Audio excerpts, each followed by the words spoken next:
Welcome to another Biotacast recording. I'm Tom Barbalet, and today I have the pleasure of chatting with fan favourite Steve Grand. Steve, how are you? I'm good, thanks. Tom, how are you? I'm pretty good. Is it sweltering where you are? Sweltering is not the word. No, it's like an oven. Yes. So when we last spoke, I think it was about a decade ago, you just successfully funded Grandroids, and I think we were talking about communities and Kickstarter and these kind of things. What has gone on in the past decade? Oh, well, a whole decade. Is it really a whole decade? I think so. You're right. It is a decade. I've done a lot of work. I've done a lot of programming. I've thrown a lot of code away and started again about 5 times. But, that's the way these things tend to happen. But It's coming on. But finally, after 10 years, most of my ideas turn out to have been workable, and I'm getting to the point where I can start to share it with people now. Wonderful. So before doing the podcast recording, I hit up YouTube, put in Grandroids to see what the current visualization that people were seeing was. Can you describe what Grandroids is for the folks listening in who may not know? I can try. It would be so much easier to show people, but this is radio, so I have to do it in words. Well, I'll tell you what. I'll start with the kind of games I play. Okay, I only ever play flight simulators. And the thing about flight simulators is that somebody makes a bunch of aircraft and makes it as authentic as they can, and they make a world that you can fly around in. And then if they know what they're doing, they step back and let you decide what to do next, And that's what I like, and that's what I try to do with artificial life too. I try to make artificial life forms and give them a world to live in, and then I try and step back and not have people feel like I'm breathing down their neck telling them what to do. So Grandroids is that. It's the latest iteration in, 45 years of making artificial life forms. And I've got better and better at it as those years have gone on. So it's what's currently called Grandroids is a 3D bunch of creatures and a world for them to live in. The weirdest thing about doing this kind of thing, I don't know whether you find the same, is trying to decide what the creatures should look like and where they should live. Because they have to live somewhere and they have to look like something. And yet they could look like anything and live anywhere. It could be on Mars, it could be under your carpet. It trying to narrow down an infinite range of possibilities to one is always the tricky bit, I find. So in this case, I've got a kind of backstory that I can use to make a framework for the game. But it's just a backstory. It's just there for me to make sensible decisions about what the place should be like and what objects should be there and what the creatures are like. But it's supposed to be like a flight simulator. I make artificial life forms and then people do stuff with them. And I have plenty of experience to know that they're more than capable of doing things with them that I'd never thought of. So these creatures, well, the current range of creatures, they look like alpacas. I love alpacas. I think they're scruffy little creatures. And I especially like them when they've been, had all their wool taken away and they've got these crazy hairstyles, Certainly. So they look like alpacas, but they have a little stubby horn in the middle of their forehead. And so they're really wannabe unicorns. In their hearts, they wish they were dashing white steeds with a magnificent horn, but they're not. And so they're kind of the Peruvian cousins of unicorns, the Peruvicorn. And so the idea is that they're virtual creatures, but nobody especially wants them. They're not really dashing enough. And so I've got this idea as a backstory in which we, the users, will be members of. So this all takes place in a little English village called Frampton Gurney. And the idea is that we belong to the Frampton Gurney Zoological Society. All right, that's the premise. Certainly. So when I go live soon, I hope with a Patreon, that's what people will be joining is the Frampton Gurney Zoological Society. Interesting. and so the task is just to look after these creatures, and care for them and study them and try to understand what it's like inside their minds. But you have to have some kind of framework, some kind of narrative. So the backstory is that there was once this guy called Samuel Dunmore back in Victorian times who started the society, and he started it because he was concerned about what it was like for these poor fantasy creatures who lived in children's stories at the time. So like Alice Little, who was Alice in Wonderland, might have donated, what do they have, a mock turtle, say, yes, to the society. And the society puts it in their little nature reserve and looks after it. And whoever heard of borogroves ever since Victorian times? But so the idea is that we get to look after creatures that come from fantasy stories but aren't really wanted anymore. So it's kind of land where legends go to die. And so that provides the framework. So these creatures, they're wannabe unicorns, but they can't get the jobs, Hollywood's not really interested in unicorns that look like alpacas. And what happens to a dragon with a broken wing? They can't be stars in computer games anymore. No. So that's the basic idea, the framework. But it is just a framework. If people aren't interested in that, then they don't have to be. It doesn't matter. It's just that I have to make decisions about what the creatures should look like and where they should live and what objects should be around the place. And thanks to Samuel Dunmore and forming this society, that gives me a framework to think with. Does that make sense? It does seem fascinating, Steve. I mean, one of the things, you and I have lived in parallel in some regard in terms of being the far-flung parts of the US where most civilized people would never admit that they lived. And this idea of Frampton Gurney as a concept, it seems to harken back to a kind of gentler time for Steve Grand when you were in the UK. Mm-hmm. Can you talk a little bit about, am I right that you haven't returned to the UK in the past however many years since we started talking? So still in the US. I'm in Phoenix, Arizona. Talk a little bit about why it's important for this to be a UK village, why Frampton Gurney is so central in the story behind Grandroids.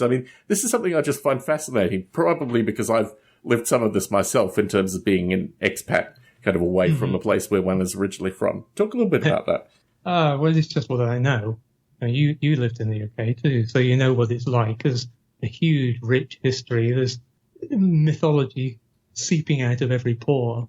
So it's a very easy place to make mythological stories happen. So Frampton, there's a little village called Frampton Cotterell, and there's various places with Gurney in the name because it was a family in the Middle Ages.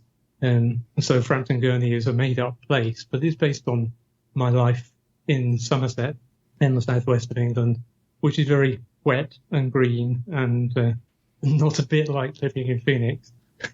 So I have a kind of fondness. I know what it's like there. I know what it feels like. I know all the myths and stories of Glastonbury and King Arthur and all that kind of stuff. So it's there in my blood, and so it's good. It's a good framework to work from, and it's also it is more relaxing than many other places in the world.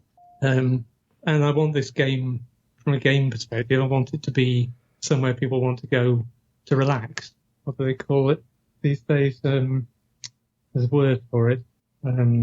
Cozy games. Yeah. Interesting. Yeah, so I want it to be a cozy game, somewhere where people want to go and hang out to get out of this world and, hang out with their creatures, just sit on the park bench and watch the sun go down while the creatures play down by the river. That kind of ethic, And so I know that works in the West Country of England because I'm familiar with it. I don't think it'll work so great in the desert. Although I do have a hothouse, I do have a huge Victorian greenhouse, so I can make a desert. So I've got various biomes in the world, because it's a kind of nature reserve. It was just Samuel Dunmore's home, in Victorian times, and he made a little nature reserve to try and look after these threatened creatures from, Alice in Wonderland and Narnia and so on. So I've recreated some of those places as biomes in the virtual world. And there's nothing in them yet because I only have one species of creature, but that's what I'm going to be working on. One of the things that's fascinated me about your trajectory is your fan base, because I think you have a particular group of passionate, they're unique. There's something about folks that have followed your work for, as you say, the past at least 30 years. Yeah. Can you talk a little bit about how the Kickstarter, I mean, I've looked at Kickstarters over the years and I've seen various Kickstarters were funded, never did anything. And in your case, you were funded and continue to do things for more than a decade based on this interaction. Can you talk a little bit about the fan base? Oh, they're wonderful people. Yes. The strange thing about my Creatures fan base is that they know far more about creatures than I do, because they just took it and ran with it.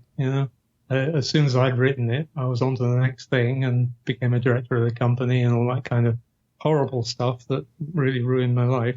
And so it just, I had nothing more to do with it really.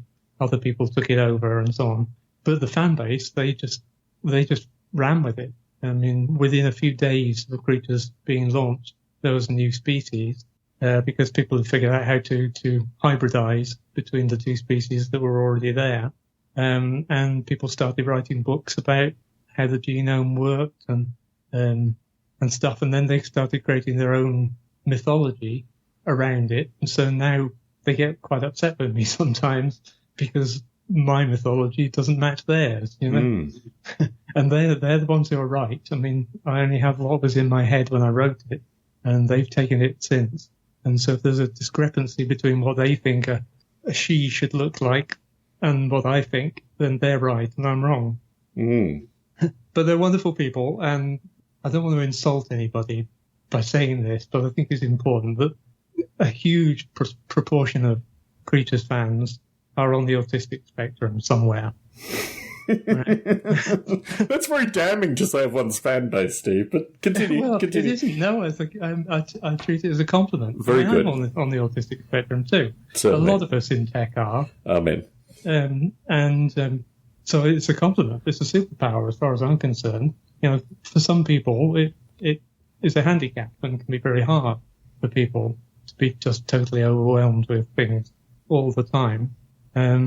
And it's been hard for me in some ways. Like I'm very shy because of that, because I'm forever kind of firing on all cylinders to try to keep up with the social side of things. But anyway, an awful lot of Creatures users are autistic to some degree or another. And so they live in their own minds, They don't need other people so much, but they do need friendship and companionship and things to think about and so on, and Creatures seem to do that for them. It wasn't my intention, it's just I made something I wanted, and it turned out there were more people who wanted it than I expected. So that's what I now have that audience in mind. I'm not going to tailor it for that kind of people, but there are people who I know will like it, and there are people who I know won't, and I don't care about the people who won't. If you see what I mean. Well, it's immaterial what they do from your perspective. One of the things that I find curious is the nature of your fan base. Not even, I don't know whether they devote time to thinking about this, but they believe very heavily that you're a capital S scientist. And this is something that has always struck me, because I've always felt myself as a capital H hobbyist at best. But all your fans, as they put together these web pages and stuff associated with, the history of creatures and moving into, obviously, Grandroids now, they very definitely, at the start of it, will always say that you are a capital S scientist. Do you feel like you're a capital S scientist? How does that work? No. But yes, in a way. I'll tell you what I think of myself as, and that's a cyberneticist. That's what I've always been. That's what my dad brought me up to be. He taught me electronics when I was 8. And so I've been exposed to ideas like that, and I spent my whole life looking at the world in terms of feedback and dynamics. And I'm good at that, and I know a lot about it. Not necessarily a huge amount about the history of cybernetics itself, but that's what I am, is a cyberneticist. But you go telling people you're a cyberneticist, and it gets you nowhere. So more or less, as a general rule, if somebody expects me to be a game developer, I tell them I'm a physicist, and if they expect me to be a biologist, I tell them I'm a psychologist, and and then they put two and two together and think I'm a scientist. Yes. But I actually had no contact with the scientific world at all until Creatures was about to be released, and then I met this guy called Dave Cliff from the University of Sussex, who he was actually sent out to check out whether I was kosher or not, and talking sense. And we got on really well, and he liked what I was doing and introduced me to other people in the scientific community. And so for a decade or so, I was going to conferences and, spending my time in universities giving talks and stuff. And then I felt pretty much like a scientist, and I was welcome. But it's never been my job. I mostly think of myself as an engineer. Yes, if you recall when you moved to Arizona, you had a fan base locally in Arizona. I mean, obviously, you tick a number of boxes. Your relationship with the now king. There are a variety of things which make you a relatively unique cat, particularly for the part of the US that you're in. Can you talk a little bit about how the move has changed the people around you? What are your feelings associated with your current cadre that you have around you? Well, I don't even know who they are. My best friend lives in Washington, D.C., so she's 2,000 miles away. And I don't really have any contact with people down here in the valley, in the hot part of Arizona. I used to have friends up in Flagstaff, which is up in the mountains, and I loved living up there. That was fantastic. And they were very friendly people, and I loved Flagstaff enormously. In fact, I ended up living there because I had a long and dark and horrible time for a few years. I got divorced and stuff and fled to the mountains, and I came out to the west and just spent a few weeks just, minding my own business, wandering around the mountains, seeing the Grand Canyon and other places I'd never been to before. And I passed through Flagstaff 2 or 3 times, and I just adored it there. It just had something. For a start, it was 7,000 feet, which I love being up at high altitude. But Flag was really nice. In fact, I decided I was going to settle there. I moved in, and within 3 days, I was on TV, which is quite a strange way to be welcomed to a new city. Certainly. I just fell in with somebody who made TV programs, gave him a little donation, and it turned out I was the only person who had ever donated to his TV programs. So he interviewed me. Anyway, so Flag is very nice. Phoenix, I'm sure there are lovely people down here, but it's so hot you can't even go outside most of the year. Certainly. And like I say, my friend Kimberly is in DC, so we talk most days on the phone, so I don't actually have much contact with the Southwest, but I do like it here. It's laid back and calm, and it's not frenetic like England can be. Like driving, for example, is, as you know, in Vegas, I mean, in the city, it's pretty frenetic, but outside the city, you've got big wide roads with nobody on them. And that's true here. It's nice and quiet. So I like the laid-back nature of the Southwest. Very interesting. Very interesting. So, in terms of Grandroids, it's just been you working on it? No one else has participated in it? Or have you had other folks involved with actually the writing of it, or just the use of it? No, it's just me. I know you're a big collaborator and open source kind of a guy, and I'm the opposite. But I don't, I completely agree with you. I'm not anti-collaboration or open source, but in my life, it just hasn't worked for me. I think oddly, and I need to have everything in my head and hold it all together. And I don't think I'd be able to do anything that I've done if I did it in collaboration with other people. So I always work alone when I can, and I've done this entirely alone. It's been a bit off more than I could chew, I have to admit. I decided to do things the hard way. So it's been a lot of work, but it's coming together now. And what is your final view with regards to it? I mean, obviously you've got the town, you've got the history that you've generated. You have these alpaca-like creatures which have aspirations to be unicorns. Is the aim that people will come and populate it? Is it a virtual world in terms of it being remote, or is it software that's downloaded and held locally on someone's computer? Are they maintaining connection back to the world? Do they put creatures in this environment? What's the end state for this thing? Right. It's localized, so they'll download it and they'll run their version of the world. There's no multi-user element. I mean, I know the community needs to grow out of it. You've got visitors. I do actually. I'm just hitting mute, and we'll just try to evacuate the room as quickly as possible, Steve. Actually, well, she could just sit here. Actually, it doesn't really matter. She'll just make That's absolutely fine. Talking in the background. So yes, I do have my own creatures. when she grows up, I might have finished my game, and she might become a fan. Exactly. Let's aim high. Aim high. What was I saying? Oh yes, it's single user, but I'll try to have some community building things in it. But I don't have the resources to do massive multiplayer stuff, and it's a problem. I mean, being a big open virtual world, there are all sorts of technical issues associated with that. Like in normal games, you just don't bother having the bits that aren't needed. Yes. You create them when you need them. You render them when someone's looking at them. But here, it's not just the user who's looking at the world, it's the creatures who are looking at it. Certainly. And so they need a world to look at, whether you're there or not. So everything has to run all of the time, which is quite demanding. In terms of the environment you started with, I don't really have a sense of the background of this. Was this an existing environment that you picked up, or have you created everything from literally the grass and the trees? The architecture I find remarkably interesting as well, and the mill house and all these kind of beautiful English elements. Did you create all of those, or did you use existing models when you were creating it initially? No, I created, I think, all of them.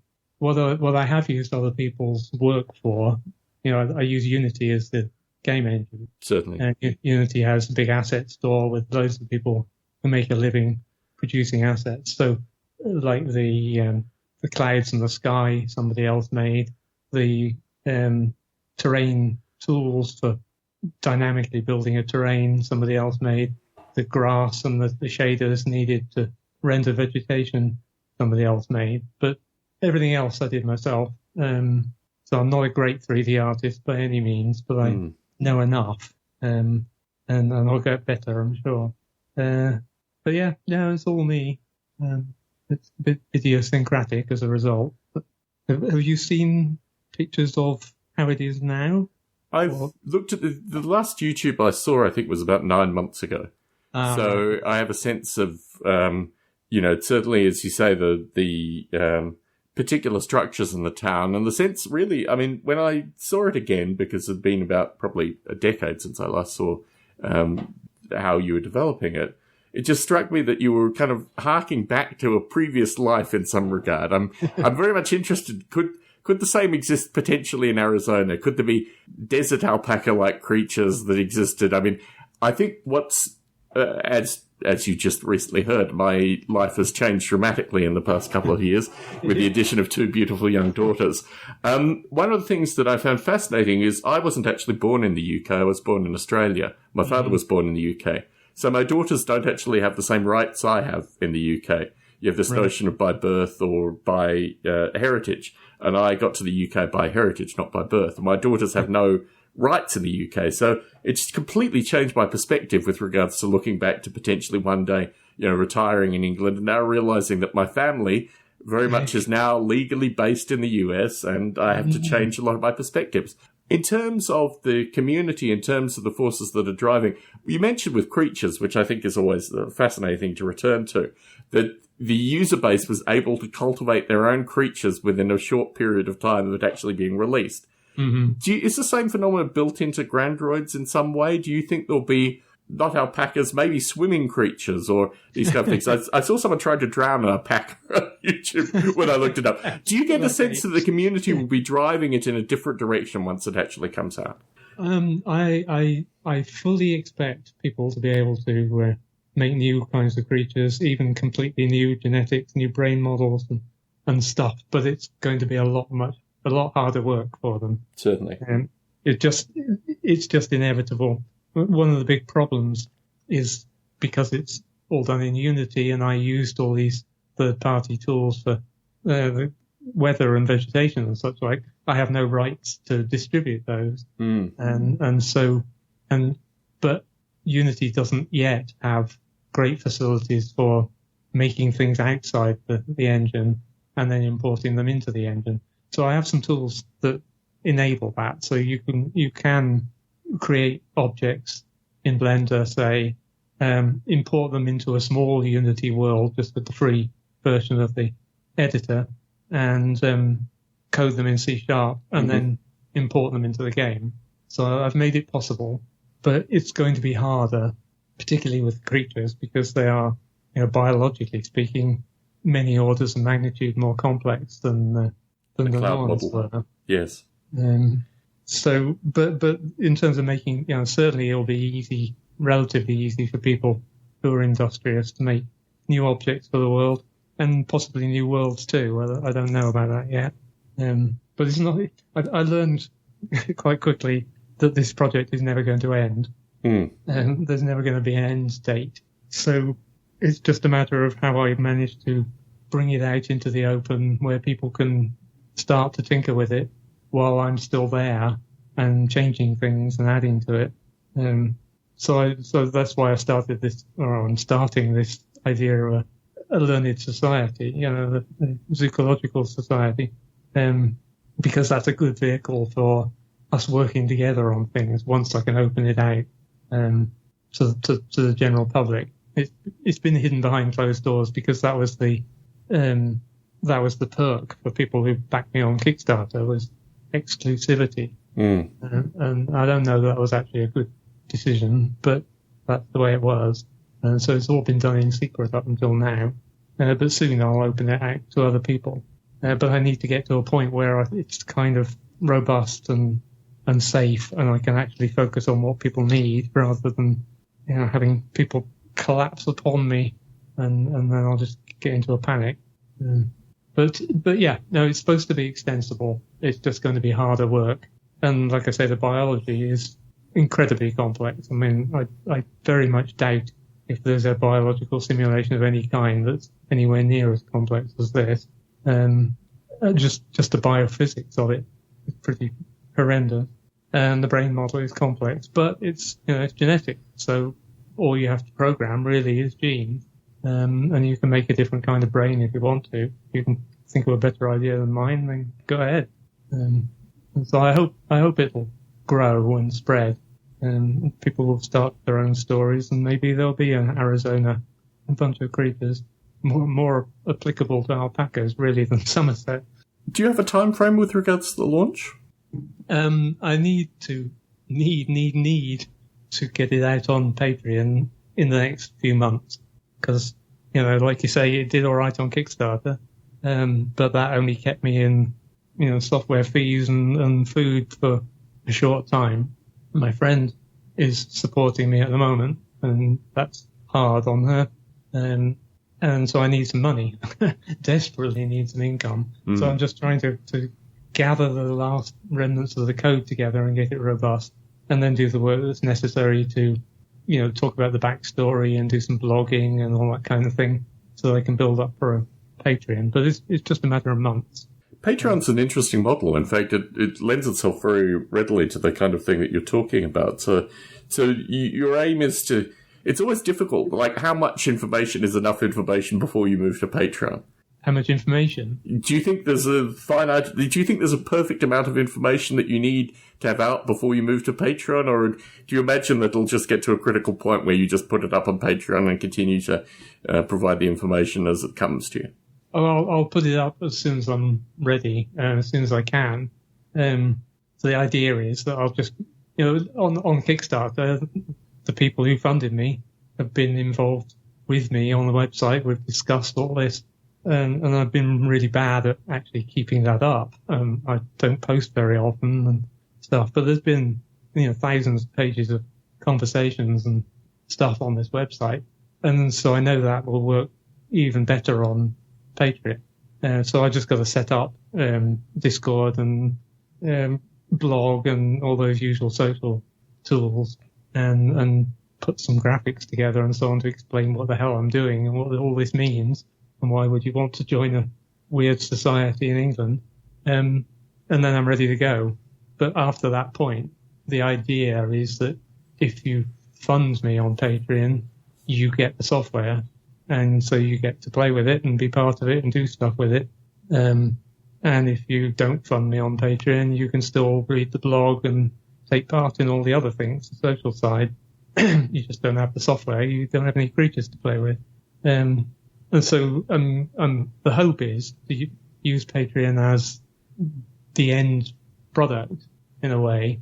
You know, somebody else worries about the accounting, and you know, people only have to fund me a tiny amount, a few dollars a month.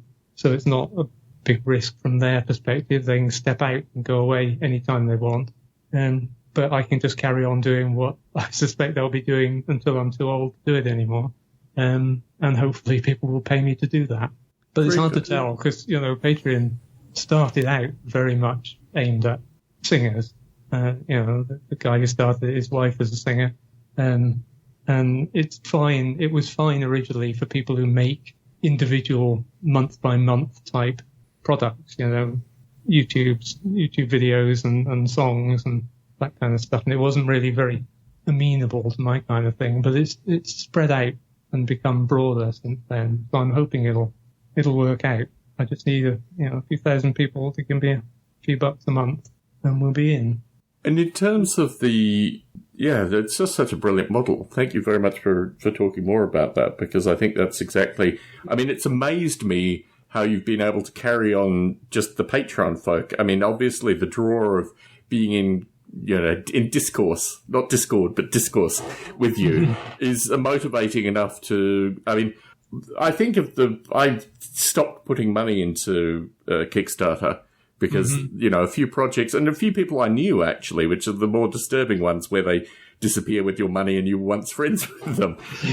But you have had this legacy of really very unique users, which you were able to initially cultivate with creatures and this kind of stuff, that have continued on wanting to not only follow your work, but also have periodic conversations with you. And I think Patreon will take that in a perfect direction. In terms of your loyal fan base, can you talk about the past decade worth of interaction that you've had with them? You said thousands of pages. Is this something that could become a book in the future? What's your sense with regards to your interaction with your fans? It'll certainly become at least one book in the future, because I have a kind of duty to report to the scientific community what I've learned, and I don't write papers, so I'll write a book. But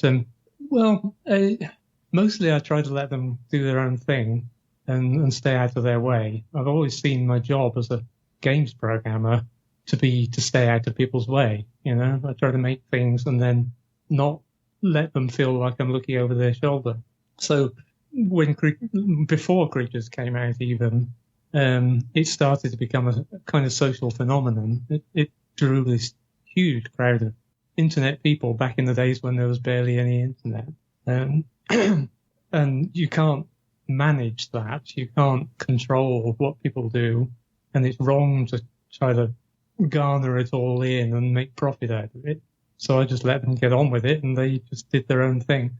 And they've been doing it ever since. And I seem to have developed a kind of mythical status somehow or another, because they know about me. They know I exist. But a lot of these people are second or third generation Creatures users. You know, sometimes it's the children of people who were children when Creatures came out who are now getting to know it and love it and interacting with it. So they know of me, but they don't know me necessarily. It's often, you know, the old hands who know me personally, and can call me Steve, you know. But they don't need me, really. And in a way, being a mythical creature is kind of good. I mean, it's good for me because it means I don't have to explain myself too hard for anything new that I do. But it's good for them as well. I don't know. People have got in touch many times, thousands of times in the intervening decades. And my greatest joy, literally my greatest joy, is when someone writes to me to say that they became a biologist because of Creatures. or a computer scientist or a psychologist. And I love it when people tell me that somehow or another creatures shape their future and their career. And so that's my biggest point of contact actually with the community, is when they begged somebody for my email address so that they could write to me to tell me that they're now a professor of biology somewhere. Fascinating stuff, Steve. Fascinating stuff.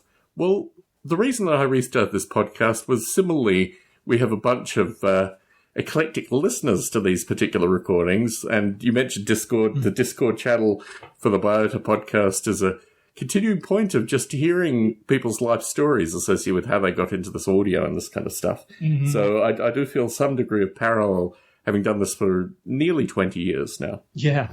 In terms of, is there another thing on the horizon that you're looking at? Is there something that, once you start doing Grandroids as released, do you foresee that it has to be 100% involving you, or do you see things in the future that are, potentially little shiny objects that might take your interest? What are you still thinking?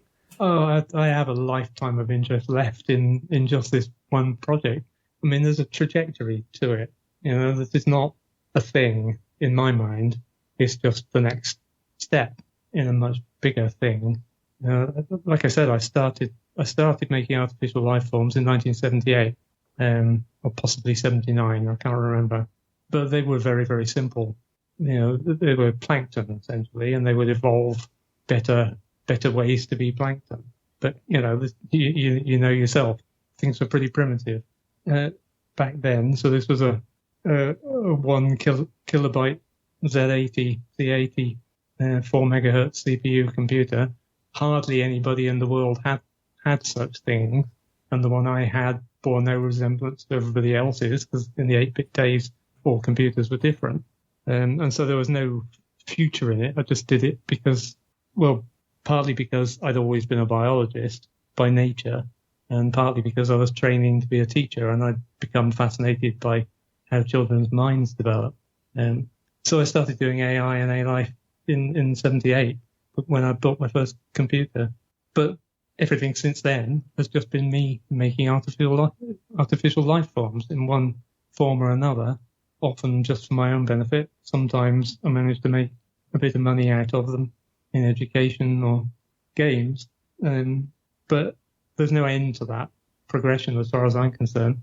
I tackled some really hard problems with this one, which I suppose we may have time to talk about, like biomechanics and so on. The creatures are not animated.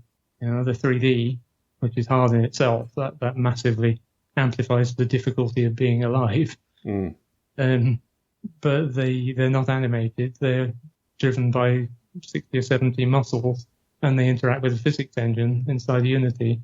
And so when they walk by pushing their feet down on the surface, and hopefully that causes them to be propelled forward. More often than not, it means they fall over or stub their toe. But it's incredibly hard to do that, to make a physics engine that was designed for blowing things up work for long kinematic chains of muscles. But it was important to me because that was the next stage in my growth in terms of understanding how life worked, was to deal with muscles. I actually spent the few years before I came to America, I was working in robotics with a little robot called Lucy, who is now in the Science Museum in London. I'm so proud of that. The Science Museum was like an Aladdin's cave when I was 9. It was the most amazing place I had ever seen. And now something I made is in the Science Museum. I think that's pretty cool. But anyway, so Lucy was mostly designed to help me think about some ideas I'd had about the brain, particularly in terms of vision and so on, but also muscle. And after Lucy, I spent several years trying to make better physical muscles for robots, which is really, really hard. There are no good solutions to it. Our muscles are incredibly sophisticated machines.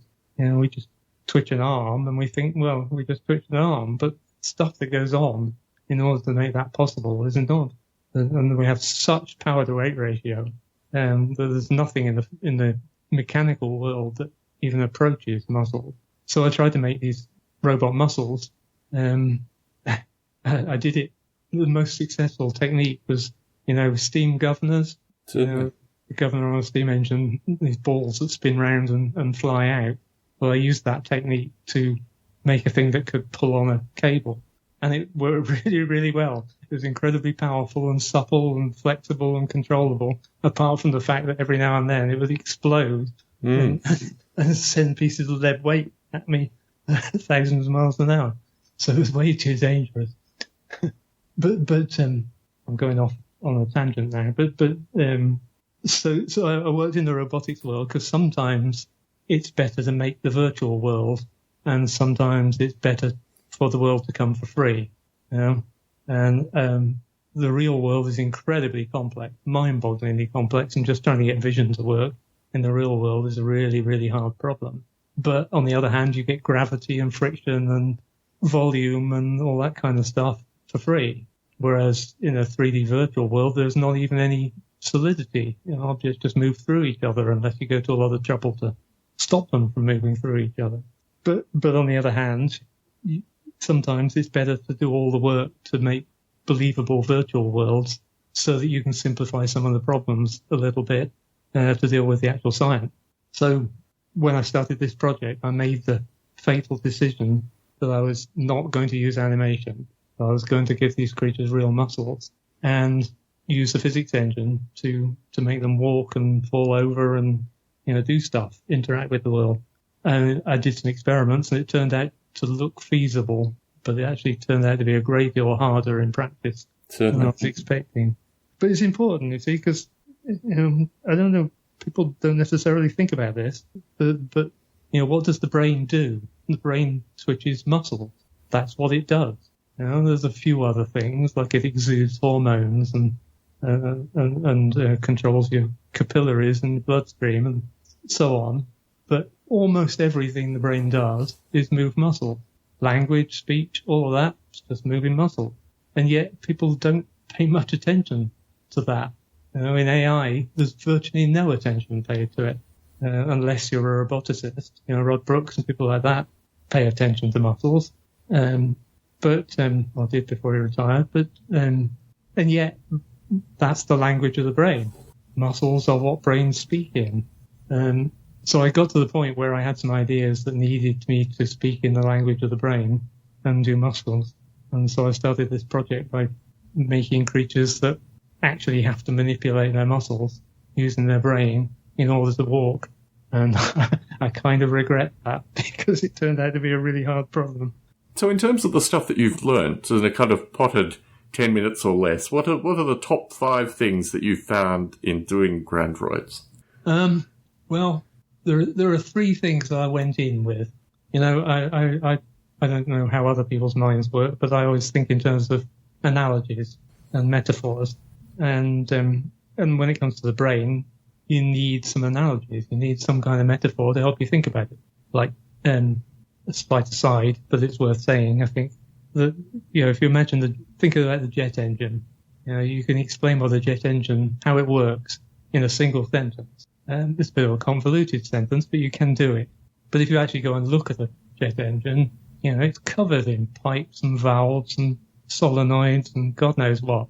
And if a jet engine just fell out of the sky on a desert island somewhere and people didn't know what it was for, it might actually take them a great deal of work to figure out what it does and what that one sentence explanation is. And the brain is like that too, except billions of times more complex. There's a hell of a lot of pipes and valves and solenoids in the brain, and we don't have that one sentence explanation. We just don't know what it is. We don't know what the basic engineering principles of the brain are. And so you have to start with some ideas. You have to start with some metaphors and analogies that might be relevant, or at least might point you in a direction of something that's relevant. And so I started with 3, 2 and a bit. And one of them was the notion of a servo motor. Servo motors? Certainly. Yeah. Not everyone's familiar with them. If they play with a model aircraft or a model boat, they've used a servo motor. They're incredibly cheap now. They are. Yeah. They're remarkable that I used to spend a good portion of my savings associated with buying these things, and they're now ubiquitous. Yeah, mass production is a wonderful thing, and they're very useful too. Lucy the robot used servo motors, but then I kind of had to cripple them to make them not quite as good as a servo.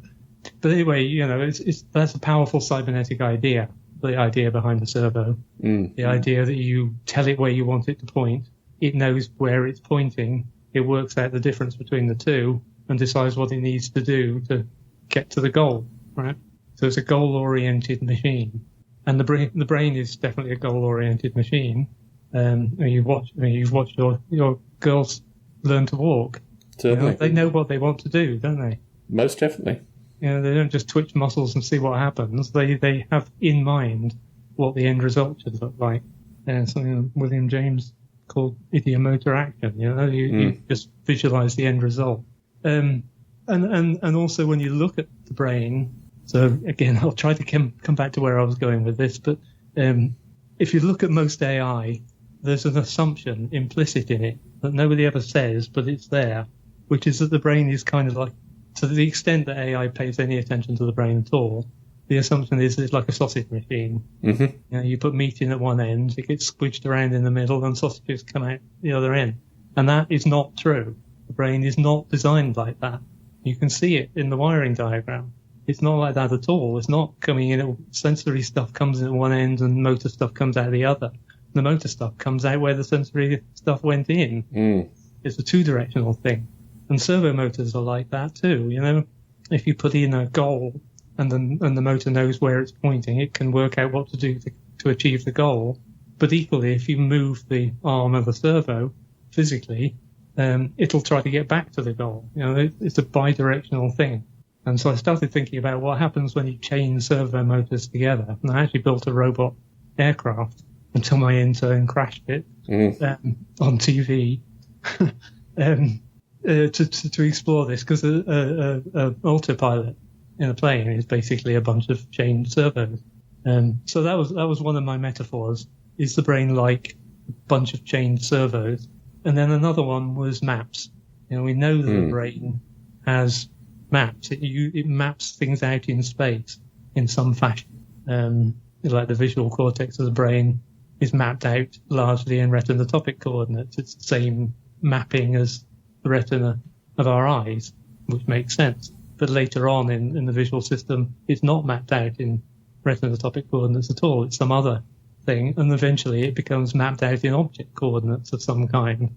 Like, for example, there's a particular rare kind of brain damage that means you can't name vegetables anymore. Fruit and vegetable agnosia, which is a very, very specific kind of a problem to have. You can name everything else, types of car, you just can't name fruit and vegetables. But it suggests that the brain has mapped things out by type, and there's a particular lesion in a particular spot in the temporal lobes of the brain that just damaged your ability to recognize vegetables.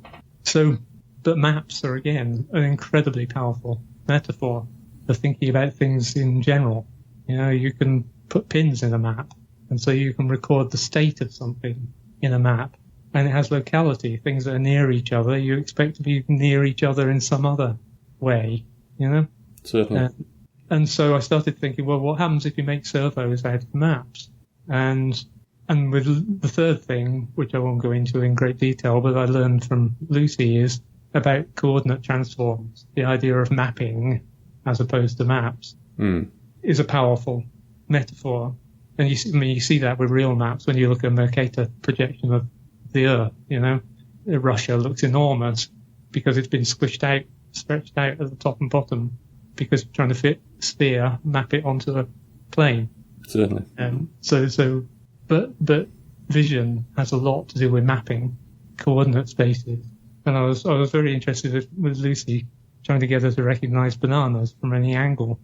How do we do that so naturally and easily? How do we know it's a banana when you look at it end on? It's not banana shaped. And I started to think, well, what coordinate frame does a banana look the same no matter which way you look at it? And it occurred to me that the answer is from inside the banana. So in a way, perhaps, possibly, a lot of things in vision involve remapping things from one coordinate frame to another. and until you end up with things that are in the coordinate frame of the object itself, and then you can recognize them from any angle. And I don't know whether there's any truth in that at all, but it got me thinking. So I had those three ideas: coordinate frames and the transforms between them, maps as just a powerful metaphor for how to memorize things and relate things, and associative memory and stuff, and servos, this bidirectional, I call it yin and yang. Neuroscientists would talk about afferent signals coming in from the senses and efferent signals going out towards the muscles. I call them yin and yang, just to distance myself a little bit from some of the from some of the assumptions that go into that. Certainly. So that's what I've spent the last 10 years working on. Given those three metaphors, can I actually make a brain? Can I make a brain that can figure out how to steer your head and eyes and body to look at something? Can I use that to make a system that figures out where in space that thing that you just looked at is in terms of local landmarks? And can I use mapping in the brain to store a memory of where you put your coffee in a literal cognitive map? Can I use those three ideas to make all of these things and to control sequences of muscle movements when you're walking and learn your way around the landscape in the broader sense, how one area of your domain connects to other areas and stuff? And it turns out I can. I can do those things. And this was all leading towards, my primary interest is consciousness. What is it? What does it mean to say that we have thoughts and hopes and ambitions and worries and stuff? And we probably don't have time to talk about all of that. But one of the things that is necessary for consciousness is imagination, the ability to experience something that isn't actually happening. Right? And so my ultimate goal was, can I make this system of servo-like maps produce planning and therefore the ability to visualize a world that doesn't exist yet? And I can just, but I have at least another 20 years of work in that direction. There's no shortage of bright, shiny things to look forward to. And hopefully I'll be able to carry a few people with me as I go down that road, now that I have confidence in what I've been doing this past decade, if that answers your question. In a roundabout fashion, yeah, certainly. It's all about roundabout fashions. It is, very definitely. So one of the topics that I was steered against when we were initially corresponding is associated with the fact that now everyone's an AI expert. All you need is a YouTube channel and you can record your own pontifications with regards to the latest chat GPT and these kind of things. Do you want to, as an elephant or a gorilla in the room, do you have anything to throw out there? Yeah, well, I can mention my stance on the subject. Although we don't have time for me to defend it very far, but I loathe the whole thing. I am furious about it. I despise it. And I think people should be really ashamed of themselves. And it's kind of sad in a way. I mean, I've dealt with AI and AI people for 40 years. And I know them to be good people. They all go into this with great ambitions. They want to understand what it means to have a mind, just like I do. But sooner or later, they kind of have to lie to themselves about what that means. And they have to sell their soul to the devil in some way. And there seems to have been a kind of collision of those two things, that there is now actual devils to sell your soul to. And cheating is so far back in people's minds that they've forgotten it was ever cheating. So the idea of chatbots and so on, a chatbot is not intelligent. It beggars the term. If that's what you mean by intelligence, then we need another term for what dogs do. Right?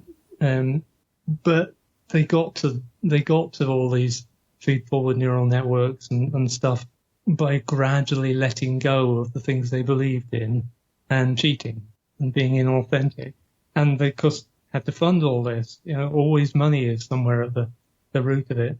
And, the startup culture from the 90s to now, the neoliberal world we live in requires you to lie, basically. It makes you dishonest because you just convince yourself, well, if I just get some startups and seed capital, then I can do what I really want to do, and it will really do the things I wanted it to do and tell us the things I wanted to know.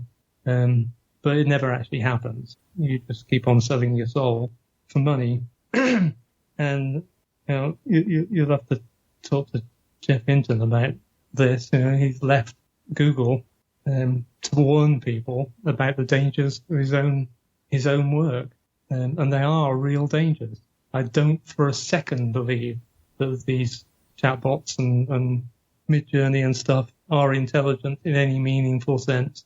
They will never take over the world by becoming super intelligent. Not a chance. But they are very, very dangerous things, and they're really going to put a lot of people out of work and disrupt, as they like to say in the Bay Area, the world in ways that people haven't thought through. And they should be ashamed of themselves. So I want to see an end to it. I no longer call myself an AI researcher, and just not having anything to do with it. And the last AI Life talk I gave was in Sussex, and I walked into the cafeteria and someone said, "Tell me when we can start throwing the tomatoes at you." And they did. And one of the PhD students just tore me to shreds, and I still have no idea why. So I'm clearly not an AI researcher, an AI Life researcher either. For some reason I did something wrong. So I'm not an AI researcher, I'm not an AI Life researcher, I don't want any part of it, really. But it'll all fall apart. Both of us have been in this business a long time. We've seen these cycles of how we have the answer now, it's all going to change the world, and then it turns out not to be true. And this is not going to be true either. It'll change the world, but not in the ways that people anticipate. So that's my two pennyworth on the subject of ChatGPT. Do you see it the same way? There are many metaphors that you have rolled in this period of time. My general survival is a very curious thing, and I kind of have ended up where I've ended up through that. I have had a rather curious discussion about the Nuremberg trials and what people like Werner von Braun did when they moved to the US and these kind of things. I've had some relatively curious discussions with ChatGPT, not indicative of intelligence but more indicative of actually my own foibles and flaws in my own thinking. So, if anything, it left me in a puzzled sense that I wasn't anticipating when I first kind of moved into it. But I have had the opportunity to chat with some of the people that have been involved with OpenAI, and I do have a sense of their general trajectories and how this thing happened. I'm just more stunned by the fact that all you need is a YouTube channel now in order to be an AI expert. And I just wondered, all these years I've wasted when I just should have had a YouTube channel and pontificated. Yeah, but it solved the problem. All you need to do is tell people how to write prompts. Exactly. And you become an AI expert. In any case. But I do understand the nature, because I've talked to you previously and I've had the opportunity to talk to you previously, that the nature of a tapestry and the rich depth that one has in one's own exploration in this can never really be replicated in, what one sees elsewhere. But I did want to have the opportunity to chat with you, Stephen. Thank you for humouring me sufficiently for us to get this far. I would genuinely love to have a kind of ongoing periodic conversation with you. One of these conversations always leave me feeling is, I don't know, it shouldn't be another decade before I get in contact with you and we try to chat again. I think you're certainly, the audience we have here is unique and probably incredibly sympathetic to your general perspective. So I would like the opportunity to have a chat with you, maybe in 5 years' time, to see where Grandroids has ended up and whether you have become the multi-millionaire through Patreon that no doubt would happen as your fans get to actually finally contribute in a monthly basis. And it's a very fascinating model. I mean, certainly I've had a few friends that have moved on to Patreon and now survive remarkably well through it. So I do hope that the same will hold true for your endeavours with this. Any final thoughts you want to throw out there before we conclude this conversation? Well, on the topic of when we three meet again, you're right. I mean, I have just in the last 5 minutes burned my boats by saying incredibly rude things about AI and stuff. And it would be nice to have the opportunity to explain why I think those things and to go back in history a little bit more. I mean, the stuff you were saying about chatting to ChatGPT and feeling unnerved. Chris Langton felt that way about his work in A-Life.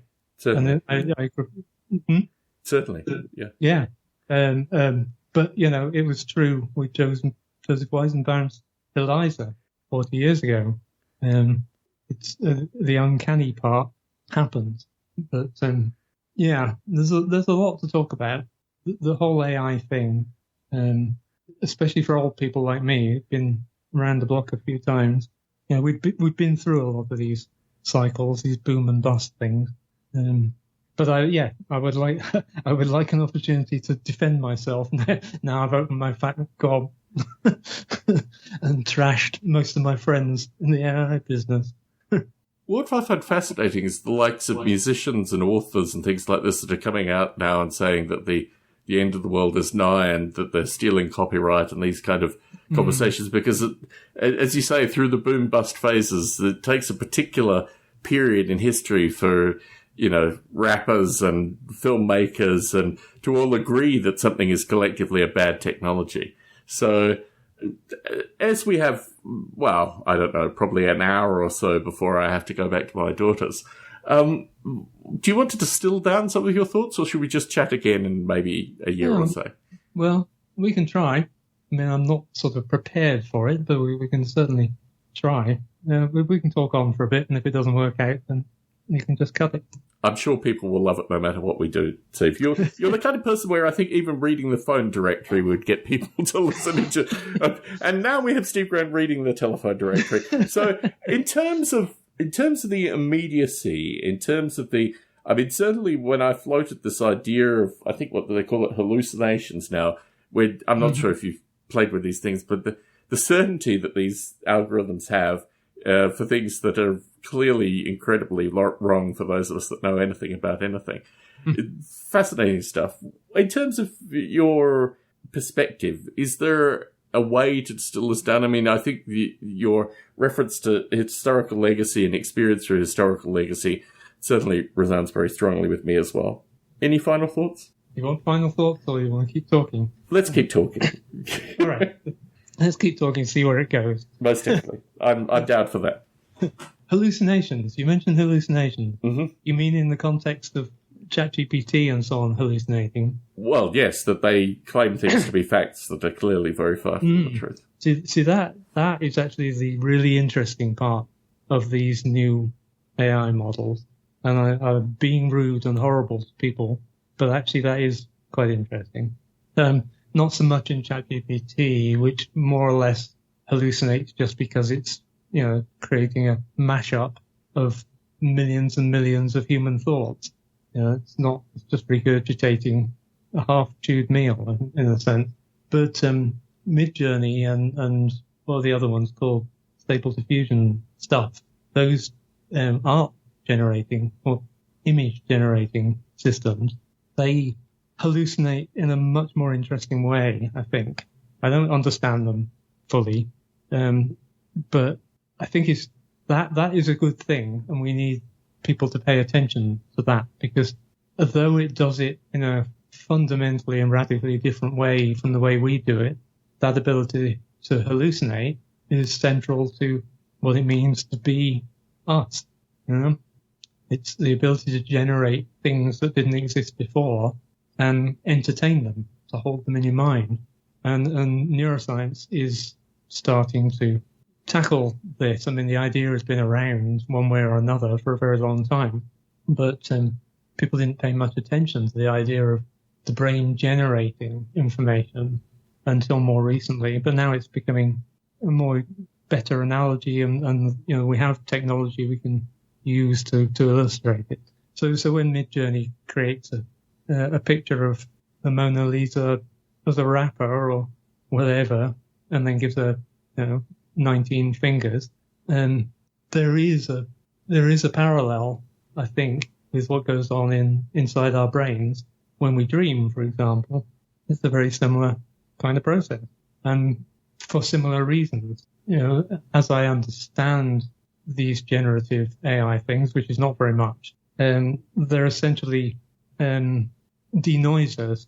If you train a neural network to clean up the noisy junk out of a nearly clean image, it'll produce a cleaner image. It knows which dots don't belong there, and it will remove them.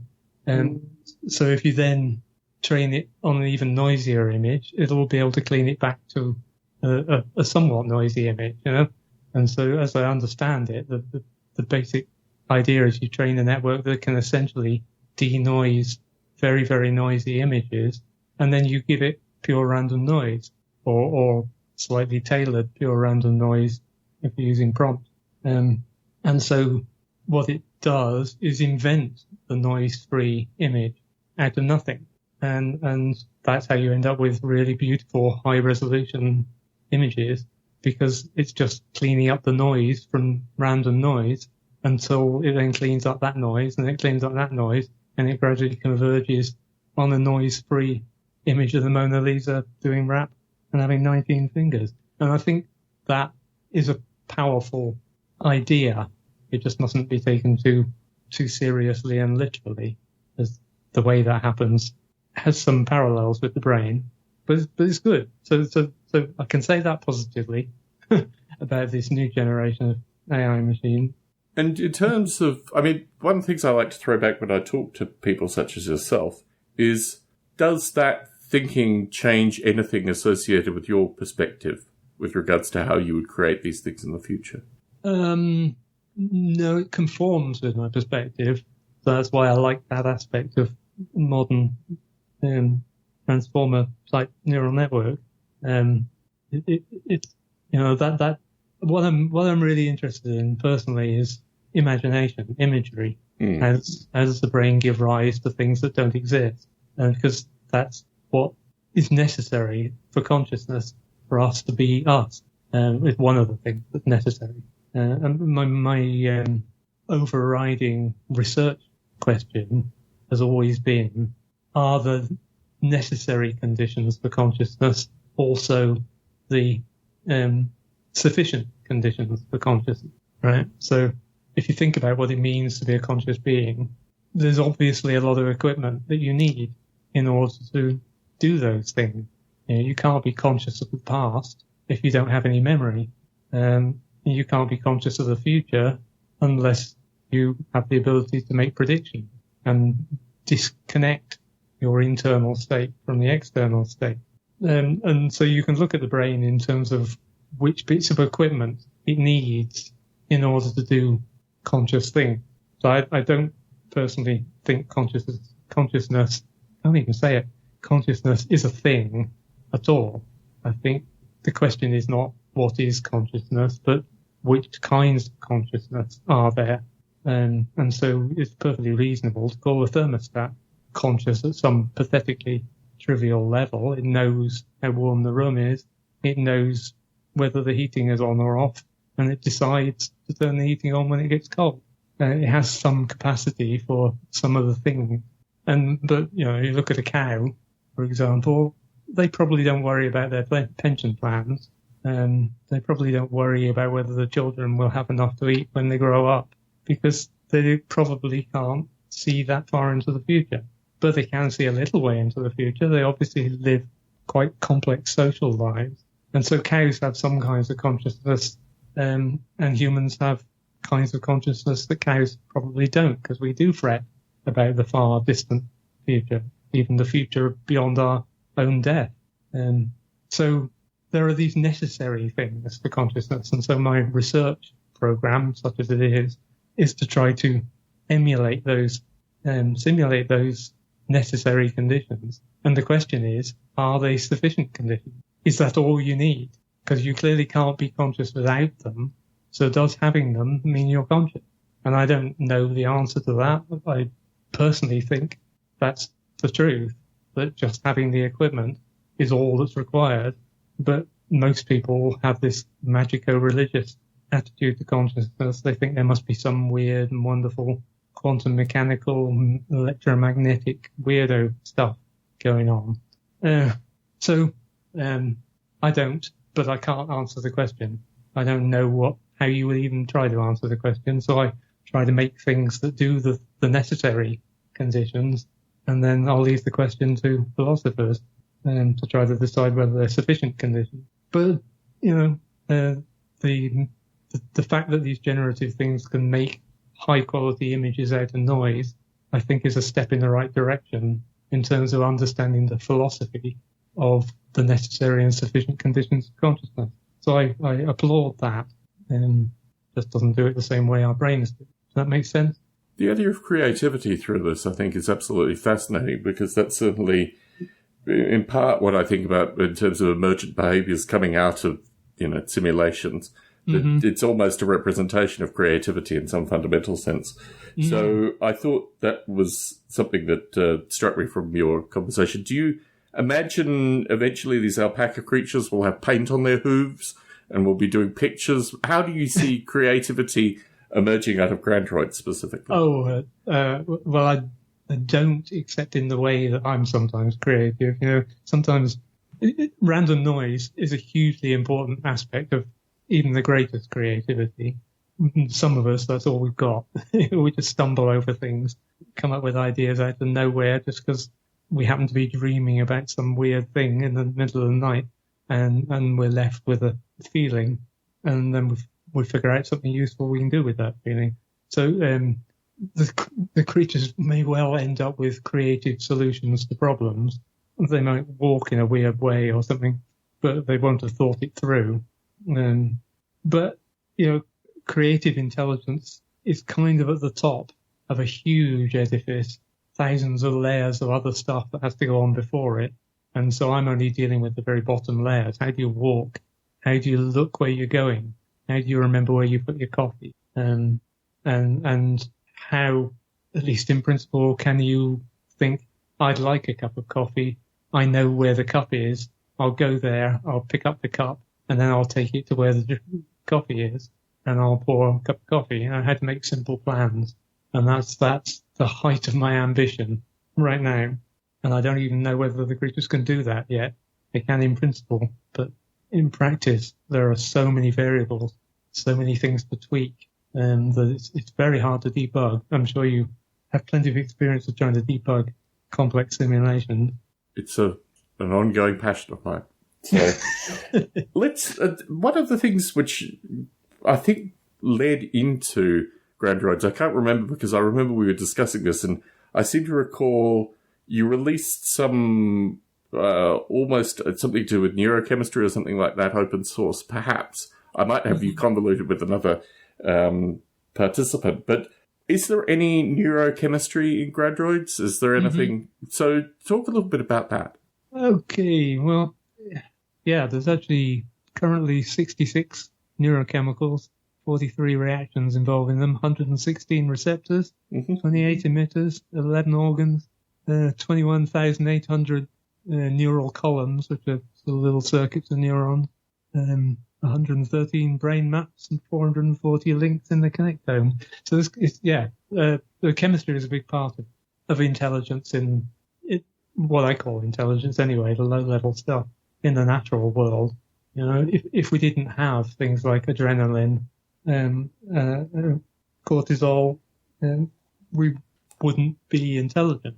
And so a lot of these chemicals are essentially the global variables in the system.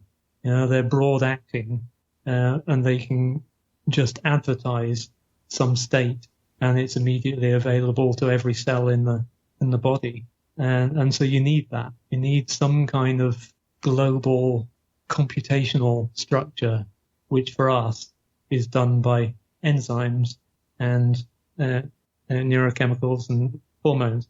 And although in school we get taught that enzymes are there to break down other enzymes or fuse proteins together to make bigger proteins and so on, which is for energetic reasons. We get taught about digesting our food, how different enzymes in our spit break down carbohydrates and so on. But nobody ever really mentions the fact that this is also computational. That even those enzymes are important signaling systems in our bodies. And melatonin comes to mind. Melatonin that starts building up in emitted by the brain as the evening draws on and helps you to sleep. And people take it for jet lag and stuff. Well, most of the melatonin in the body isn't made in the brain at all. It's made in every cell, and it's part of the metabolic chemistry of the body, and it plays a part. It plays various parts, but one of them is an antioxidant, and people are starting to get really interested in that. The fact that we actually need to go out in the sunlight in order to build these antioxidants in our cells. But so on the one hand, melatonin exists in every cell of the body and plays an important role in the mitochondria as an antioxidant and plays a part in metabolism. But on the other hand, eventually it got turned into a signaling hormone and gets produced by the brain when it's dark in the evening. And assuming we're not all sitting watching our iPhones and seeing all the blue light, we start to feel sleepy. And so it controls behavior, controls important things about being an actual animal rather than just being a trillion single-celled animals, because it's got co-opted, or I presume it's got co-opted by evolution to do this signaling job. And then, so it's part of one of our biological clocks, of which we have several, and they coordinate all sorts of things about how we think, what we want, whether we want to hibernate in the winter and when we're at our most intelligent during the day and so on. So there's this computational aspect to biochemistry, which is really, really important. And I don't think you can have any kind of biologically inspired intelligent organism without some kind of global computation. So in this project, I actually came up with a really quite good chemistry and then had to abandon it, sadly, because in creatures I just had things that I called chemicals, but they were just a number, basically, how much of the chemical existed, how many moles of it, and then other genes describe the reactions that those chemicals could undergo, how one would transform into another, and that was as good as I managed to do in the 90s. And this time round I thought I'd try and do it a little more sophisticated, so I came up with a system that's much more like real enzymes, where you have a chain of building blocks, like Lego bricks, and it's the structure of that chain that determines which things the chemical will react with. And the chemicals that it reacts with are also made of the same building blocks. And so you have a system of Lego bricks that can take another bunch of Lego bricks and split it in two, or take two Lego brick chunks and add them together. It worked really well, except for the fact that I'm not bright enough to actually invent a complete biochemistry from it. It was too complex to actually hand engineer the chemistry I needed in order for the rest of my brain model to work. So I had to give it up in the end, throw it out, and go back to much more like I had in creatures. So the genes still dictate what chemicals are present. And the reactions that they can undergo, and evolution could, in principle, change those things, create new chemical networks, but they don't have that elegant Lego brick structure, sadly. But it's all important. You need directed communication and global communication for any complex network-based system. I think that the cyberneticists from the 1940s would agree with that. It's necessary in organizations. It's necessary, you have to have a bulletin board somewhere where you can put notices that everybody can read, but you also need to be able to just tell somebody in your department something. So it's that division between broad-based and directed communication is very important. If that answers your question about chemistry. Certainly, in a roundabout fashion. You raise a number of really interesting questions here, Steve. My view is that our listenership are probably as much Steve Grand obsessed as your periodic fans that get in contact. I do think it's probably better that we continue this conversation at a later stage and give the audience an opportunity to frame some questions, which I'll certainly collect via Discord or through any other means if people want to email them to me. Because I think it's, as you say, it is at a turning point in our kind of collective knowledge history, and you hold some very interesting parts to this discussion. So I don't want to ruin the opportunity to have a conversation with you in a year or two's time about some of these issues. Sure. I have nothing particularly pressing to discuss other than to wish you all the best with regards to Grandroids.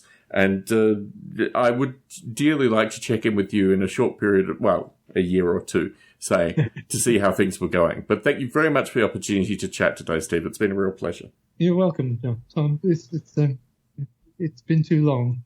It has been. One of the things I've done over the past couple of years is simulate London in 1940. Oh, yes, I heard about that, but I don't know anything about it. Tell me about it. So I have literally written code for 27 years now and still have the same code, which is one of the, you talk about me being an open source aficionado to get contribution. I just enable it so I can continue to touch stuff that I worked on 27 years ago. But one of the problems that I kind of came to this just before my daughters arrived, but I'm not sure if you're familiar with the history of, I'm sure you're familiar with some aspect of the Home Guard and England in 1940 and these kind of ideas. But there was always there's a kind of fascinating use of simulation with regards to military simulation. And actually, ironically, digging into this, particularly with regards to football hooliganism, I've found people that I've worked with in simulation 20-odd years ago are now published in these books, written academically on even things like football hooliganism. So anyway, the idea of London in 1940 through COVID became there are many books written about London in that period of time, fictional books, but very much people kind of delving into that. And it was a space where I'm not a Londonophile at all. I never lived in London, never thought I probably would even. There was potential for me to live there with work, potentially, before COVID happened. But I found a community of Home Guard folk, for folks that had pillboxes and a variety of other things, and that all tied into this. And when you create a simulation, sometimes you look for an existing community through that. But it was a fascinating opportunity to get original maps and then see where the deltas were in the information that I could actually get access to. But as I lived here and as my daughters were born and as a return to England became less and less on the cards, and also my time just became taken by my daughters more than anything. So I've left it out there in a source code form, and someone stumbled across it, an Apple employee contacted me through the week, and I realized that this is just analogous to the stuff that you do in some regard, except I kind of leave these things out there for people to discover in the world. So I would dearly love to have the opportunity just to have a casual chat with you at some time about some of these ideas. But unfortunately, the Biota recordings are very neatly structured, although I'm currently chatting with a fellow called Imi Khan, who's based out of Sweden, but also has history in the UK. And he allows us to kind of weave a variety of different conversations. So maybe throwing you back in the mix with someone like Imi would be very useful. And I know I chatted with a fellow who's very much a Steve Grant fan as well, who's really the reason that even after your initial rejection of us talking, I came back and said, I've got to reach out to the human that is Steve Grant and appeal to him desperately to get involved. So I think probably rather than forcing it in the next 40-odd minutes, I should allow us both to have some cognitive breathing room and then get back in contact at some stage in the future to talk more about these fascinating topics. Yeah, sure. I'm interested in your 1940 thing. Well, it's a thing that I've just left there now. I realised that the problems with regards to getting abstract things like phone directories and actually simulating large scale, I mean, it is intelligent agents in a simulated environment fundamentally. But, you know, to have these maps for the exterior of these buildings is wonderful, but the interiors are really the critical part. And I had developed ways of simulating the interiors of office spaces and suburban environments, but mapping it back onto London, the eccentricities, I've got books here about London architecture of the period. And it's just absolutely fascinating stuff. But really it's, 5 to 10 orders of magnitude above what I could do as a hobby. So I've just left it out there. What were you... The objective was, I've read a series of books. I have a general fascination with the Second World War. And through COVID, a very unique thing happened, which is a bunch of people that had extensive, huge book collections on eclectic topics decided that now was the right time to sell.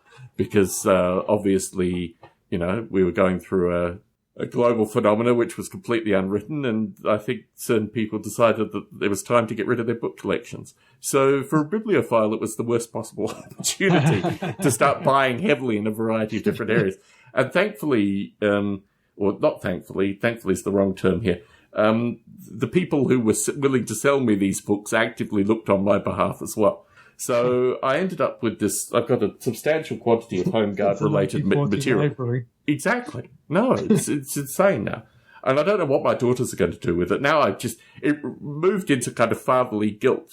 So I realized that I'd have to sell these things on to my daughters in some sense. Like, why do I have Luftwaffe manuals from, I mean, literally, I've got a flight map, that a Luftwaffe crew used through the Battle of Britain. I mean, it was just absolutely insane, the things that I have in my collection.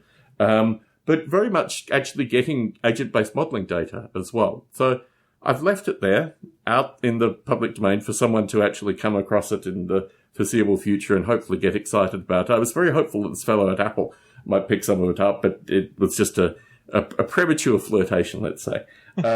So, yes, I would dearly love the opportunity to have a chance to chat with you as a simulator through these conversations potentially as well, because I think you have a very unique appreciation. And truth be told, for probably the past decade, I've had, very thankfully, a fellow called Bob Mottram, who is a huge Steve Grand fan. Yes, and yeah, unfortunately, Bob's father passed away recently. And Bob's father was a powerhouse in the field of cactus and succulents in the UK. So Bob has kind of transitioned from being botherable, associated with writing, 3 years worth of code for me, to being very much, focused on his own stuff currently, which is perfectly understandable. But yes, it'd be wonderful to just have the opportunity to chat. I don't, unfortunately, travel anymore, but, the potential to see you on location or for you to see me on location here. Do you ever get to Las Vegas? I do occasionally. Well, I used to when I was up in Flagstaff, because it's not all that far. It's not that far, yes. And so when I've had visitors, I've gone to Vegas just to show them around what a bizarre city. It's surreal. It's very surreal. I don't know. I mean, it's where my wife's family, or at least her sisters, ended up, which is how we ended up here.